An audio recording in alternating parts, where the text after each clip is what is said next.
നമ്മൾ ഏറ്റവും കൂടുതൽ ഇപ്പം റീസെൻ്റ്ലി കേട്ട് വരുന്നൊരു വേർഡാണ് ക്ലൗഡ് കമ്പ്യൂട്ടിംഗ്. പക്ഷേ ആക്ച്വലി എന്താണ് ക്ലൗഡ് കമ്പ്യൂട്ടിംഗ് എന്നുള്ളത് പലർക്കും ഒരു ഐഡിയ ഇല്ലാത്തൊരു കാര്യമാണ്. സോ നമുക്ക് എന്താണ് ക്ലൗഡ് കമ്പ്യൂട്ടിംഗ് നോക്കാം. ക്ലൗഡ് കമ്പ്യൂട്ടിംഗ് എന്ന് പറയുന്നത് ആക്ച്വലി നമ്മൾ ക്ലൗഡിൽ ഡാറ്റ സ്റ്റോർ ചെയ്തു അല്ലെങ്കിൽ ക്ലൗഡിൽ നിന്ന് റിട്രീവ് ചെയ്തെടുക്കാം, ഇങ്ങനെയൊക്കെ നമ്മൾ പറയാറുണ്ട്.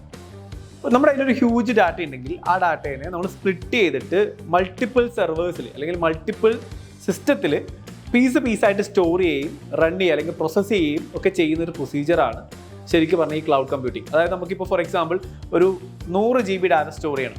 ഈ 100 GB ഒറ്റയടിക്ക് സ്റ്റോർ ചെയ്യാനുള്ള സിസ്റ്റം നമ്മുടെ കയ്യിൽ ഇല്ലയെന്ന് വിചാരിക്കും. അതിന് പകരം ഒരു 1 GB സ്റ്റോറേജ് ഉള്ള 100 സിസ്റ്റത്തിലേക്ക് നമ്മൾ ഈ 100 GB സ്പ്ലിറ്റ് ചെയ്തിട്ട് സ്റ്റോർ ചെയ്യും. അതായത് ഒരു സിംഗിൾ സിസ്റ്റത്തിൽ സ്റ്റോർ ചെയ്യുന്നതിന് പകരം 100 സിസ്റ്റത്തിൽ സ്റ്റോർ ചെയ്യും.